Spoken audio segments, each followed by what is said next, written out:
नमस्कार दोस्तों, राजस्थान का भूगोल पढ़ रहे थे और राजस्थान के भूगोल में आज हम लोग पढ़ेंगे अभयारण्य। हालांकि अभयारण्य की एक क्लास हो चुकी है, राजस्थान की सेंचुरी है, उसकी आज दूसरी क्लास है। तो आइए देखते हैं राजस्थान के अभयारण्य। जैसा कि आपने देखा था, हमने मानचित्र में जिले वाइज अभयारण्य देखने का प्रयास किया था। बीकानेर में थोड़ा रिवीजन कर लेते हैं। बीकानेर में गजनेर, जैसलमेर और बाड़मेर में राष्ट्रीय अमर उद्यान, सिरोही के अंदर माउंट आबू, उदयपुर में 3 पड़े थे, फुलवारी की नाल, जयसमंद और सज्जनगढ़। उसके बाद में ठीक है, उसके बाद हमने चित्तौड़गढ़ की बात की थी। चित्तौड़गढ़ में 2 पड़े थे, बेबी, भैंसवरगढ़ और बस्सी।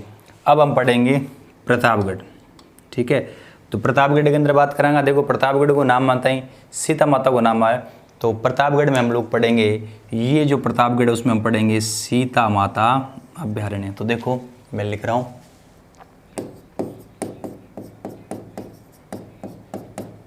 सीता माता अभयारण्य। बहुत सिंपल है, बहुत ज़्यादा सिंपल है। देखो, सीता माता अभयारण्य प्रतापगढ़ में पड़े ज़्यादातर। प्रतापगढ़ हालांकि थोड़ा सा भाग चित्तौड़गढ़ में भी पड़े और वैसे थोड़ा सा उदयपुर में भी है, लेकिन मूल जो है वो याद रखिए प्रतापगढ़ में। ठीक है, तो अब सीता माता अभयारण्य की आप बात करा। पहली बात, नाम सीता माता क्यों पड़े? क्योंकि यहाँ सीता माता का क्या है, मंदिर है। भगवान राम की पत्नी सीता का नाम जुड़ा हुआ है, तो सीता माता का यहाँ मंदिर भी है। बिंग अलावा याद रखो, सीता माता आ गई तो यहाँ लव कुश नाम के 2 झरने हैं। सीता के 2 लड़के लव कुश नाम के, यहाँ 2 के झरने। अब आइए इसका उपनाम देखते हैं कि इसे क्या क्या कहते हैं। देखो, सीता माता में पहली बात, हिमालय के बाद सारों ज़्यादा एक तो औषधीय पादप है। चलो ये बात तो ठीक है, हम देखेंगे। लेकिन इसके अलावा यदि बात करें, सीता माता अभयारण्य में महुआ वृक्ष बहुत ज़्यादा मात्रा मिलता है और महुआ वृक्ष पर रहती है उड़न गिलहरी, इसलिए उड़न गिलहरियों का संसार या उड़न गिलहरियों का स्वर्ग करेंगे। सीता माता की पहली बात आएगी तो उड़न गिलहरी वाला सवाल पूछेंगे। इसके अलावा यहाँ जो है चौसिंगा चित्तल की मातृभूमि कहेंगे। आडाहुला या पेंगोलियन भी यहाँ पाया जाता है। लकुश नाम के 2 झरने हैं, यहाँ 5 नदियाँ भी बहती हैं। तो चलो देख लेते हैं क्या क्या मामला है। तो इसे क्या बोलेंगे, उड़न गिलहरियों का स्वर्ग। उड़न गिलहरियों का स्वर्ग। उड़न गिलहरी किस पेड़ पर रहती है? महुआ वृक्ष। महुए से क्या बनती है? शराब बनती है। शाम को 6 बजे के बाद ये उड़ती है ना। उड़न गिलहरियों का स्वर्ग है चित्तल।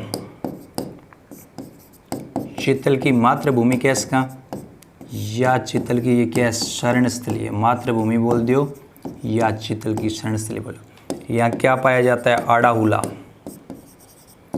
आडाहुला या इन्हीं बोले पेंगोलियन, यहाँ पेंगोलियन नाम का जीव पाया जाता है। ठीक है, यहाँ 5 नदियों का क्या होता है, उद्गम होता है, जिसमें मुख्य नदी यदि आप बात करा तो याद रखो जाखम नदी, जाखम नदी, करम मोचिनी नदी, सीता माता,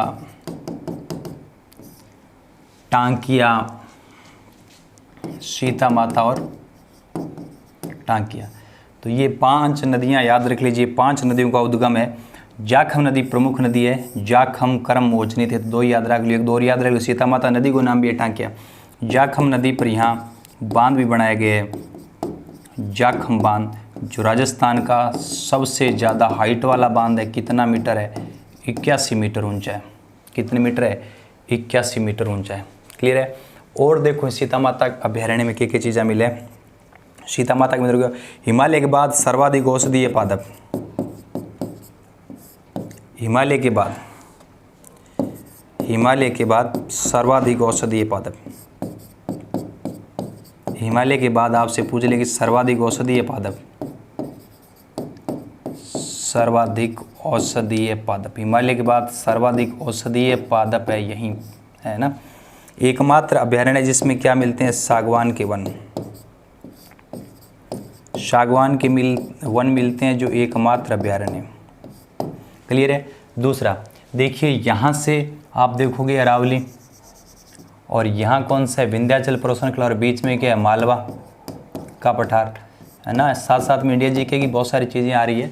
तो याद रखिए अरावली और विंध्याचल के बीच में मालवा का पठार है। तो आपसे पूछ ले किसके संगम पर है, तो मालवा के पठार के संगम, मालवा के पठार के साथ अरावली, विंध्याचल और मालवा।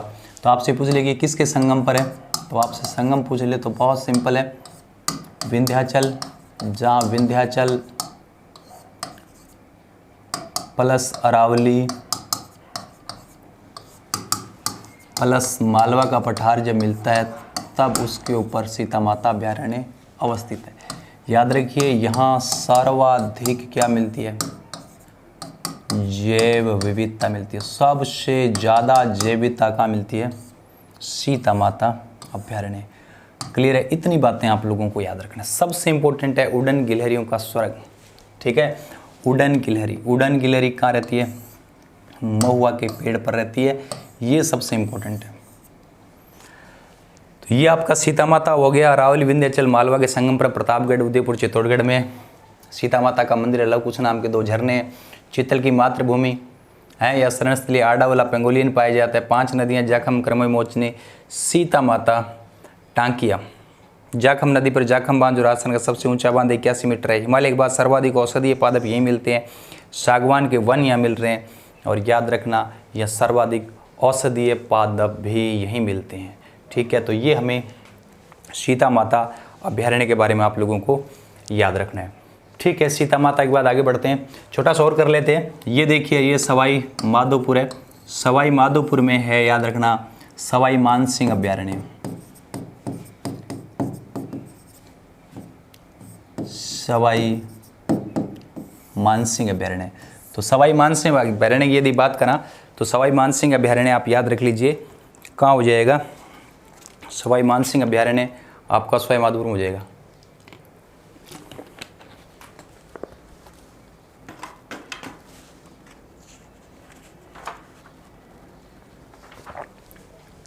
ठीक है, तो सवाई मानसिंह अभयारण्य कहाँ हो जाएगा, सवाई माधोपुर में हो जाएगा। यह एक पर्यटन स्थल है, चिड़ी खो है, बस इतना याद रख लीजिए, चिड़ी खो है, चिड़ी खो यहाँ का एक पर्यटन स्थल है, बस इतना सा याद रख लीजिए। सवाई मानसिंह अभयारण्य सवाई माधोपुर, सवाई मानसिंह अभयारण्य सवाई माधोपुर, क्लियर है। चिड़ी खो यहाँ पर्यटन स्थल है। नेक्स्ट देखो,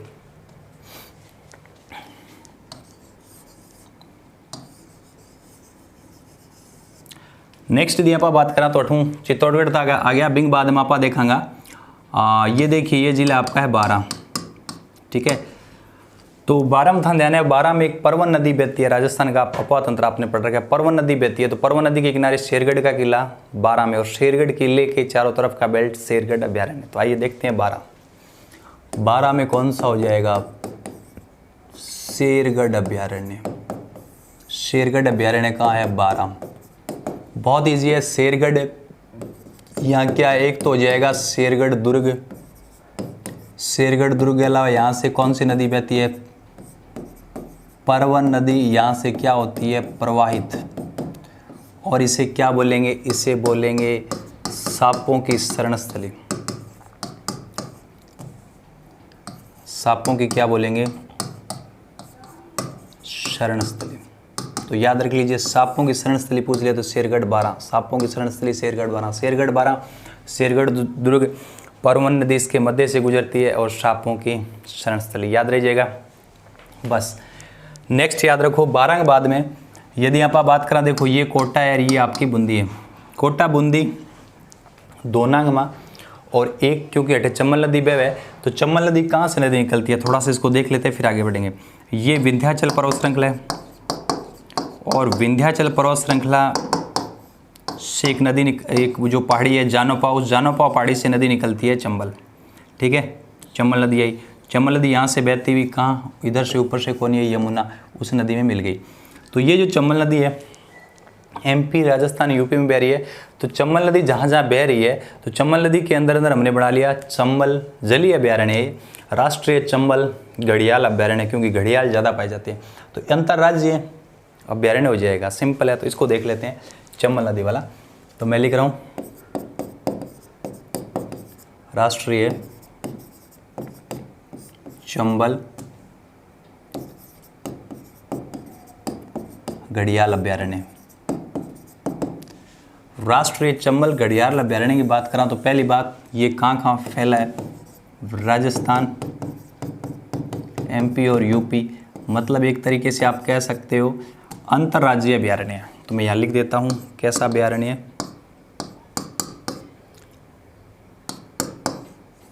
अंतर्राज्यीय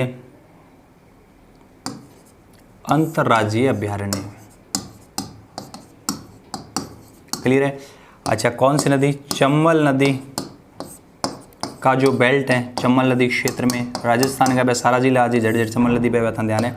अच्छा, इसमें क्या मिलते हैं, इसे बोलते हैं घड़ियालों का संसार, क्योंकि नाम में ही क्या रहा है घड़ियाल, घड़ियालों को संसार बोल दियो, घड़ियालांगी के बोल दियो प्रजनन स्थली, है ना, घड़ियालों की प्रजनन स्थली। तो घड़ियालों का संसार बोल दो, घड़ियालों को प्रजनन स्थली है। जलीय जीवों की प्रजनन स्थली भी इसको बोलते हैं, क्योंकि जलीय जीवों की प्रजनन स्थली, जलीय जीवों की प्रजनन स्थली। इतनी बातें याद रखिए, क्या उपनाम हो जाएंगे, ये घड़ियालों का संसार है, घड़ियालों की प्रजनन स्थली है, जलीय जीवों की प्रजनन स्थली है। इसके अंदर क्या क्या मिलते हैं, तो देखिए चंबल में क्या क्या मिलेंगे, सिंपल सी बात है, इसमें मिलेगा ऊदबिलाव, क्योंकि आपको पता है कि ऊदबिलाव यहाँ पाया जाता है। ऊदबिलाव के साथ यहाँ मिलता है गंगाई डॉल्फिन, ये पूछते हैं गंगाई डॉल्फिन, जिसे गांगे सूंस बोलते हैं, गांगे सूंस। और क्या मिलते हैं, और यहाँ मिलते हैं घड़ियाल मिलते हैं। ये तमाम चीज़ें आप लोगों को याद रखनी। तो यहाँ क्या मिलता है, ऊदबिलाव, गंगाई डॉल्फिन या गंगाई सूंस और घड़ियाल, ये चंबल नदी के अंदर मिलेंगे। तो ये राष्ट्रीय चंबल घड़ियाल अभ्यारण्य, घड़ियालों का संसार, प्रजनन स्थली या जलीय जीवों का संसार, अंतर्राज्यीय 3 स्टेट में फैला हुआ है। राजस्थान के जो जिले इसमें आ रहे हैं फैला हुआ है, कोई दिक्कत वाली बात नहीं है। तो ये आप याद रखिए राष्ट्रीय चंबल घड़ियाल अभ्यारण्य की। नेक्स्ट देखो ये राजस्थान का, जैसा कि आप मानचित्र देख रहे हो, और इस मानचित्र में ये कोटा और ये आपका क्या हो गया, बूंदी। अब क्योंकि देखो चंबल नदी यहाँ से जब गुजरती है तो कोटा और बूंदी की सीमा बनाती है ये, तो वहाँ चंबल नदी पर एक बांध बनाया गया, जवाहर सागर बांध। तो जवाहर सागर के आसपास के बेल्ट को अभ्यारण्य घोषित कर दिया, जवाहर सागर अभ्यारण्य। तो याद रख लीजिए कौन सा है,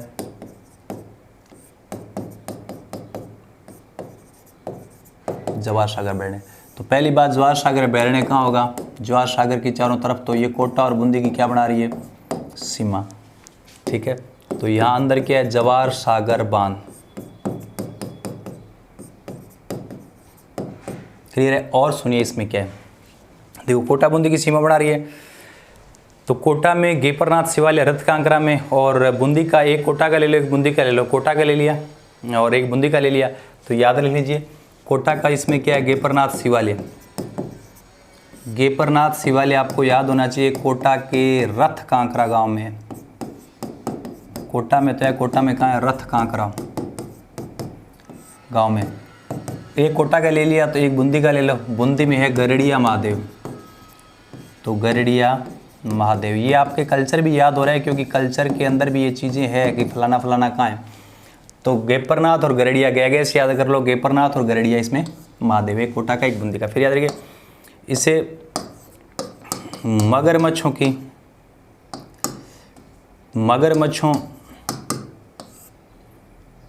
शरण स्थली कहते हैं। मगरमच्छ बहुत रहते हैं, इसलिए क्या बोलेंगे, मगरमच्छों की शरण स्थली। ध्यान रखना, कोटा राष्ट्रीय चंबल है वो घड़ियाल है, यहाँ क्या है, मगरमच्छ है। क्लियर है, इतना सा याद रखिए। फिर आप आइए, अच्छा ये भी बता देता हूँ, जवाहर सागर बांध आपको वैसे तो पता है, लेकिन फिर भी बता दो चंबल नदी पर है। क्लियर है। फिर बूंदी के अंदर याद रख लीजिए, ये सवाईमाधोपुर के टच वाला बेल्ट है, यहाँ बूंदी के अंदर रामगढ़ विषधारी अभ्यारण्य। तो देखिए रामगढ़ विषधारी में क्या क्या है, तो मैं लिख रहा हूँ रामगढ़ विषधारी अभ्यारण्य। रामगढ़ विषधारी अभ्यारण्य की यदि आप बात करा तो पहली बात, रामगढ़ विषधारी रणथंभौर के बाघों का जच्चाघर कहेंगे। रणथंभौर के बाघों का जच्चागर। तो रणथंभौर के बागों का जच्चागर इसे कहेंगे। 1 नंबर बात याद रह जाएगा। इसके अलावा इसे कहेंगे अजगर। रणथंभौर के बागों का जच्चागर, या इसे ये भी कह सकते हैं अजगर या पाइथन। पाइथन की शरणस्थली। ठीक है, तो रामगढ़ विषधारी अभयारण्य, अजगर या पाइथन की शरणस्थली, रणथंभौर के बागों का जच्चागर। याद रखिए रणथंभौर के बागों का जच्चागर। यहाँ अभी भी टिप्पी नहीं है, लेकिन फिर भी क्या विचरण करते हैं? बाघ विचरण करते हैं। बाघ विचरण करते हैं, याद रख लीजिए। तो रामगढ़ विषधारी अभयारण्य कहाँ हो जाएगा? बूंदी। रामगढ़ विषधारी अभयारण्य बूंदी। रणथंभौर के बागों का जच्चागर। इसके अलावा हम ये कह सकते हैं अजगर या पाइथन की शरणस्थली है, या अजगर या पाइथन पॉइंट है। बिना बाघ परियोजना के बाघ क्या करते हैं? विचरण करते हैं। चलिए थोड़ा आगे निकलते हैं। कोटा बूंदी के बाद सवाईमाधोपुर में तो नेशनल पार्क है, फिर मैं लिख रहा हूँ करौली। करौली वाला बहुत सिंपल है। करौली में हिस्ट्री में पढ़ा, करौली में यादवंश, यादवों की कुलदेवी केला देवी का मंदिर त्रिकूट पर्वत पर। त्रिकूट पर्वत पर केला देवी का मंदिर, मंदिर के चारों तरफ का जंगल है। उसको राज्य सरकार ने सेंचुरी अभयारण्य बढ़ा दिया गया। राजस्थान का दूसरा सबसे बड़ा अभयारण्य, पहला तो राष्ट्रीय उद्यान जैसलमेर बाड़मेर हो गया, ये दूसरा सबसे एरिया वाइज सबसे बड़ा है। और क्योंकि देवी है, देवी के धोख लगाने जावांगा तो धोख के वन यहाँ मिलते हैं, बस इतना सही तो बात है। तो चलिए मैं लिख देता हूँ केला देवी अभयारण्य, यहाँ लिख देता हूँ ना। चलिए नेक्स्ट पेज पे देखते हैं, बहुत ईजी है। देखिए केला देवी, करौली है ना, एक सेकेंड, करौली यहाँ है, देख लो करौली में केला देवी है ना। तो याद रख लीजिए केला देवी अभयारण्य, भाई सिंपल है, कोई दिक्कत ही नहीं है। केला देवी अभयारण्य करौली में, केला देवी मंदिर के आसपास बेल्ट हो जाएगा। तो इसके अंदर क्या हो जाएगा? केला देवी मंदिर। और आपसे पूछ ले केला देवी मंदिर किस पर्वत पर है, तो आपको याद है कौन से पर्वत पर है? त्रिकूट पर्वत। देवी के क्या लगाएंगे? धोख के वन। तो यहाँ क्या हो जाएगा? धोख के वन। और क्या है? एरिया वाइज राजस्थान का दूसरा सबसे बड़ा अभयारण्य हो गया केला देवी करौली। धोख के वन एरिया वाइज दूसरा सबसे बड़ा, और त्रिकूट पर्वत पर केला देवी का मंदिर है। और इसके सामने बोरा भगत की छतरी भी है, बोरा भगत की छतरी। कल्चर में आपको पढ़ाया था बोरा भगत की छतरी। चलिए करौली के बाद आ जाइए जरा, करौली के बाद ये क्या है? धौलपुर है। धौलपुर है, तो धौलपुर में 3 है, मैं लिख देता हूँ, ये आपका है धौलपुर। धौलपुर में 3 है। किस अक्षय देखो, धौलपुर पूर क्या मैं दवांगा? तालाब के अंदर, तो तालाब साई, सॉरी केसरबाग।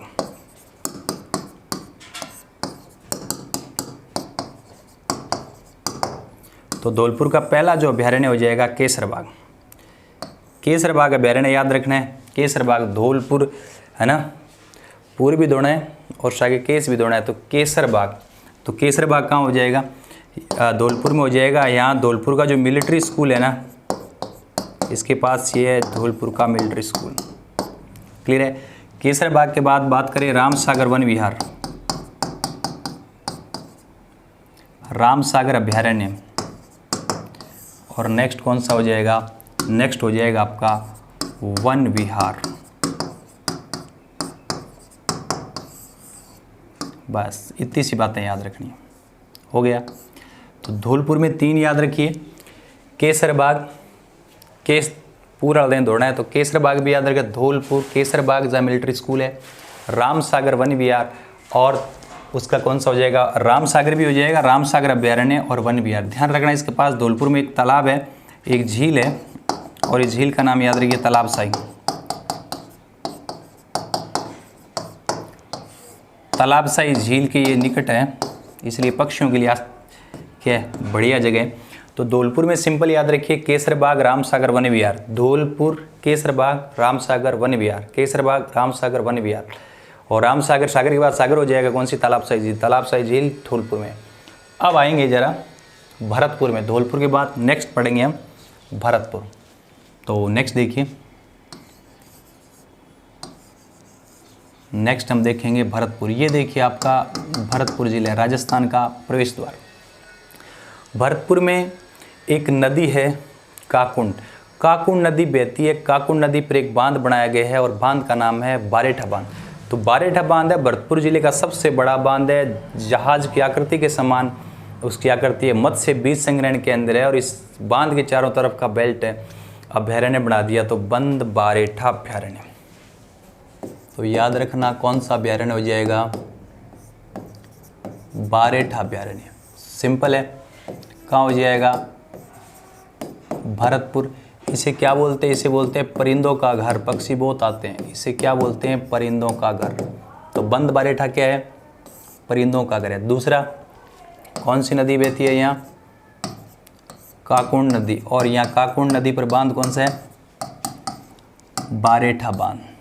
ठीक है, तो बारेठा बांध के आसपास का बेल्ट है। क्लियर है, भरतपुर हो गया। अब हम बात करेंगे अलवर की। भरतपुर के जस्ट पास के आपका अलवर।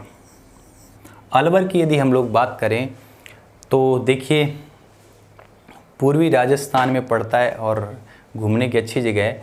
और आपको याद होगा पूर्वी राजस्थान का कश्मीर बोलते हैं, राजस्थान का स्कॉटलैंड बोलते हैं, राजस्थान का सिंह द्वारा है। इसमें दो अभयारण्य आपको याद रखना है, एक तो सरिस्का, एक सरिस्का है। तो मैं लिख रहा हूँ सरिस्का अभयारण्य अलवर, सरिस्का अभयारण्य, सरिस्का अभयारण्य अलवर। अरावली का विस्तार है यहाँ। पहले तो समझिए कि मामला क्या है। सरिस्का की यदि हम लोग बात करें, सरिस्का बहुत ज़्यादा सिंपल है। कैसे, देखिए 1900 आपको याद होगा 1900 जो है 1979 में यहाँ टीपी मतलब बाघ परियोजना स्टार्ट हो गई थी। ध्यान रखना नेशनल पार्क नहीं है, अभयारण्य, लेकिन 1978 में बाघ परियोजना, बाघ के ठाट हो गए 1978 में। क्लियर है, यहाँ क्या पाए जाते हैं, यहाँ पाए जाते हैं हरे कबूतर। यही सवाल आएगा, हरे कबूतर जके नापा बोला हरिल या जके नापा बोला हरियल। तो हरे कबूतर या हरियल यहाँ पाए जाते हैं। यही सवाल पूछने की सबसे ज़्यादा संभावना है, हरे कबूतर या हरियल। तो सरिस्का अभयारण्य अलवर में 1978-79 में 1978-79 में यहाँ क्या हुआ था, 1978-79 में यहाँ टीपी स्टार्ट हो गया, मतलब बाघ परियोजना की शुरुआत हो गई थी। ध्यान रखना सेंचुरी है, अभयारण्य, नेशनल पार्क नहीं है, लेकिन यहाँ बाघ परियोजना की शुरुआत हो गई। हरे कबूतर बहुत ज़्यादा पाए जाते हैं, इसे हारिल कहते हैं, हरियल कहते हैं। इस पक्षी की खास बात है कि ज़मीन पर बैठता है तो भी अपने पंजों में लकड़ी रखता है। ठीक है, हरियल। चलो और देखो इन अंदर आप के बात याद रख सका तो बाद में थोड़ी सी बताऊँ इसमें और क्या क्या बातें हैं। आइए ज़रा देखते हैं। सबसे पहले आइए देखते हैं यहाँ कांकनवाड़ी का किला है। देखिए कांकनवाड़ी का किला है और यहाँ कांकनवाड़ी का पठार भी है। उसके अलावा यहाँ क्रास का पठार है,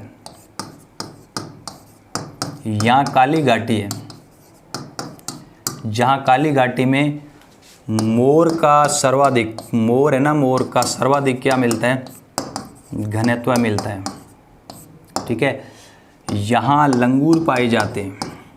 और क्या है, यहाँ पांडुपोल है, पांडुपोल जहाँ हनुमान जी की क्या है, जहाँ हनुमान जी की, पांडुपोल हनुमान जी की शयन मुद्रा में मूर्ति है,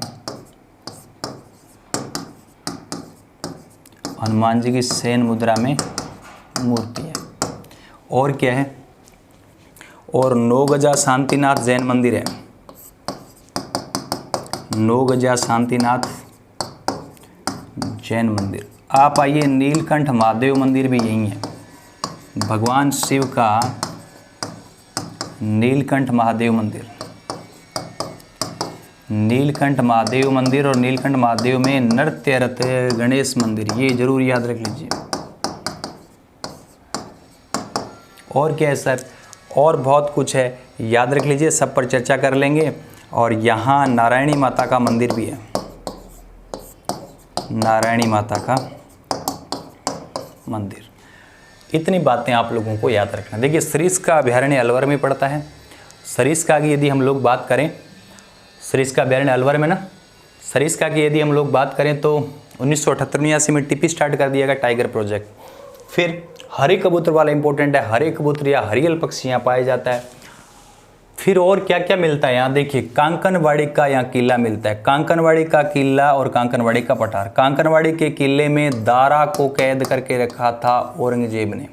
दारा सिकोया को मुगल उत्तराधिकार युद्ध के बाद औरंगजेब ने कैद करके कांकनवाड़ी के किले में रखा था। क्रास का पठार है, काली घाटी है, जहाँ मोर जो है मोरों का सर्वाधिक क्या मिलता है, घनत्व मिलता है। लंगूर यहाँ मिलते हैं। पांडुपोल में हनुमान जी की सैन्य मुद्रा में मूर्ति, आपको याद होगा महाभारत काल का एक प्रसंग है, द्रौपदी के लिए फूल लाने के लिए गए थे हनुमान जी। जब ये देखो यहाँ बैराट पास में तो है विराटनगर, जहाँ ज्ञातवास में पांडव रहते थे, हनुमान जी फूल लाने के लिए गए थे। हनुमान जी ने परीक्षा लेने के लिए वृद्ध वानर का रूप धारण करके लिए भीम का मार्ग रोक लिया। भीम जो अपनी ताकत का दम था और घमंड से उन्होंने कहा कि साइड में हो, तो वृद्ध वानर ने कहा कि महाराज है ना, मैं बूढ़ा हो गया और मुझे साइड में आप कर दो, और धूप आ गई।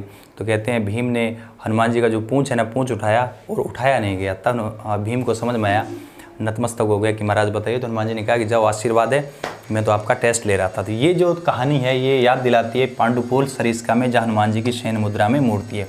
और क्या है, यहाँ नौगजा शांतिनाथ जैन मंदिर है, नीलकंठ महादेव है, और बटे नरतीर्थ गणेश मंदिर है। अरे महादेव स्तु गणेश जी स्तु इसी, और नारायणी माता का मंदिर है जो नाइयों की कुल देवी है। तो सरिस्का में इतना याद रखिए। अब मैं बता रहा हूँ सरिस्का है जो इम्पोर्टेंट है। सरिस्का के बाद याद रखना सरिस्का ए अभयारण्य।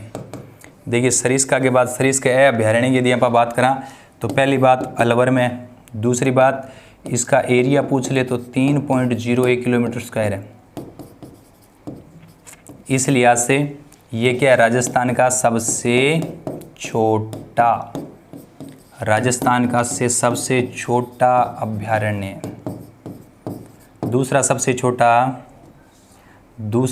छोटा सज्जनगढ़ 5.2, ये कितना है 3.1। तो सरिस्का है तो ए छोटा होना ही है। सरिस्का है Alwar, area 3.01 kilometre, area wise Rajasthan का सबसे छोटा अभयारण्य। क्लियर है। तो हम आगे अलवर तक। नेक्स्ट देखो, अलवर के बाद ये राजस्थान का आप मानचित्र देख रहे हो। अलवर के बाद हम नेक्स्ट बात करेंगे जयपुर की। देखिए ये आपका है जयपुर। जयपुर में एक पहाड़ी आपने देखा होगा नाहरगढ़, जहाँ नाहरगढ़ का किला है, नाहर सिंह भूमिया के नाम पर नाम पड़ा। नाहरगढ़ में, नाहरगढ़ के किले के आसपास का बेल्ट है अभयारण्य घोषित कर दिया गया, तो नाहरगढ़ अभयारण्य हो जाएगा। एक जयपुर में वो जमुआ रामगढ़ बांध है, जमुआ माता का मंदिर है, उसका जो चारों तरफ का बेल्ट है वो अभयारण्य घोषित कर दिया। जयपुर में 2, नाहरगढ़ और जमुआ रामगढ़। तो मैं लिख देता हूँ जयपुर। हमारे प्रांत की राजधानी जयपुर में 2 अभयारण्य। पहला लिख रहा हूँ मैं नाहरगढ़ अभयारण्य था ना, यदि याद रखना है तो ऐसे याद रखो, नाहर में बीबी याद रख लो, बीबी मतलब राजस्थान का दूसरा बायोलॉजिकल पार्क है, मतलब जैविक उद्यान। पहला कौन सा था, सज्जनगढ़। क्लियर है। तो राजस्थान का पहला राजस्थान का दूसरा बायोलॉजिकल पार्क हो गया। बी से हो जाएगा जो है बियर रेस्क्यू सेंटर है यहाँ, है ना, बियर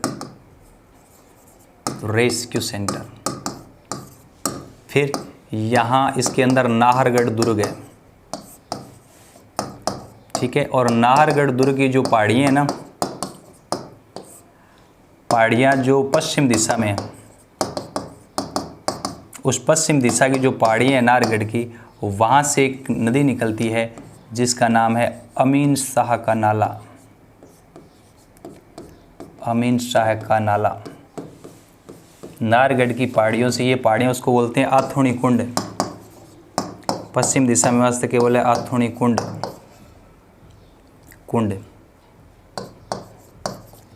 ठीक है। तो नाहरगढ़ दुर्ग है, नाहरगढ़ दुर्ग के आथोनी कुंड की पहाड़ियों से नाला निकलता है, अमीन शाह का नाला। क्या बोलते हैं, अमीन शाह का नाला, है ना, ये जयपुर में बहता है, याद रख लीजिए। नारगढ़ में था, नारगढ़ में बी रेस्क्यू सेंटर और बायोलॉजिकल पार्क दूसरा है, ठीक है। नारगढ़ दुर्ग और नारगढ़ दुर्ग से अमीन शाह का नाला निकलता है। दूसरा याद रखना जमवा रामगढ़ अभ्यारण्य, कोई दिक्कत ही नहीं है। देखो जयपुर से एक नदी निकली आपको याद है, और इस नदी का नाम है अर्जुन, और ये भीम और पांडव जब लोग विराटनगर रहते थे, विराटनगर बैराट रहते थे ज्ञातवास में, कहते हैं कि एक बार अर्जुन को प्यास लग गई, भीम को प्यास लग गई थी बहुत ज़्यादा, तो अर्जुन ने भीम की प्यास बुझाने के लिए अपने धनुष बाण निकाले और एक तीर चलाया, और तीर जहाँ गिरा वहाँ से एक नदी निकली, इसलिए उसे अर्जुन की गंगा बोलते हैं, ताला नदी बोलते हैं, रुंडित नदी बोलते हैं। और अर्जुन ने बाण मार कर निकाले, इसलिए बाण गंगा, जो जयपुर के बैराट की पहाड़ियों से नदी निकलती है। चलो आप यदि बात करा तो बाद नदी आगे जावे है, तो आगे जाने के बाद में यहीं पर एक बांध बना दियो, बांध का नाम है जमवा रामगढ़, जयपुर के राजा राम सिंह सेकंड ने बनाया था। और यहीं जयपुर के कछवा जो नरेश थे, जो संस्थापक आदि पुरुष मूल पुरुष बोलते हैं, दूल्हे राय, ढोला राय या तेज करण, उसने अपनी कुल देवी जमवाई माता का मंदिर बनाया। तो जमवा बाणगंगा नदी पर जमवा रामगढ़ बांध और जमवाई माता का मंदिर, चारों तरफ का बेल्ट, जमवा रामगढ़ अभ्यारण्य जयपुर में। दूसरी चीज़, ये कछुओं की कुल देवी है, तो धोख लगाने जाऊँगा तो धोख का वन हो जाए, बस हो गया। तो पहली बात कौन से कस्बे में, जमवा रामगढ़ कस्बा है, जमवा रामगढ़ बांध है, प्लस क्या है, जमवाई माता का क्या है, मंदिर है। तो तीन बात है, जमवा रामगढ़ कस्बा है, बांध है, जमवाई माता का मंदिर है। ये जमवाई माता कछवाहों की कुल देवी है, और कछवाहों की जब कुल देवी है तो कुल देवी लगाना धोख, तो यहाँ क्या मिलते हैं, धोख के वन, क्या मिलेंगे, धोख के वन, हो गया ना। तो जयपुर में इतनी बात याद रखनी, ठीक है। तो ये जमवा रामगढ़ हो गया। तो अभ्यारण्यों की जो सेकंड क्लास जो आज हमने पढ़ी है, उसमें हमने देखा है, थोड़ा सा रिवीजन कर लेते हैं। पहली क्लास में देखा था बीकानेर, गजनेर, रेत का तितरिया, बटबट, जैसलमेर, बाड़मेर राष्ट्रीय उद्यान सबसे बड़ा, पीणा साप, चिंकार और गोडाउन। फिर सिरोही, माउंट आबू, जंगली मुर्गे। फिर आए उदयपुर में फुलवारी की नाल, जयसमंद जलचरों की बस्ती, फुलवारी की नाल, महाराणा प्रताप की क्रमस्थली, और सज्जनगढ़ का किला, पहला जैविक पार्क। चित्तौड़गढ़ में बेबी, बस्सी और भैंसरोडगढ़ सिंपल। फिर हमने प्रतापगढ़ में, इस क्लास में प्रतापगढ़ से स्टार्ट किया, प्रतापगढ़ में सीता माता उड़न गिलहरी, क्लियर है, जखम बांध। फिर हम आए 12 में शेरगढ़, परवन नदी, शेरगढ़ का किला और सांपों की शरणस्थली। फिर राष्ट्रीय चंबल घड़ियाल अभ्यारण्य, अंतर्राज्यीय, क्लियर है। उसके बाद बूंदी में हमने पढ़ा रामगढ़ विषधारी, रणथंभौर के बाघों का जच्चाघर, अजगरिया पाइथन की शरणस्थली। फिर हमने देखा ये जो ज्वार सागर हो गया, और हाँ, फिर हमने पढ़ा ज्वार सागर अभ्यारण्य, मगरमच्छों की शरणस्थली है। फिर हमने पढ़ा करौली केला देवी अभ्यारण्य, एरिया वाइज दूसरा सबसे बड़ा, धोख के वन।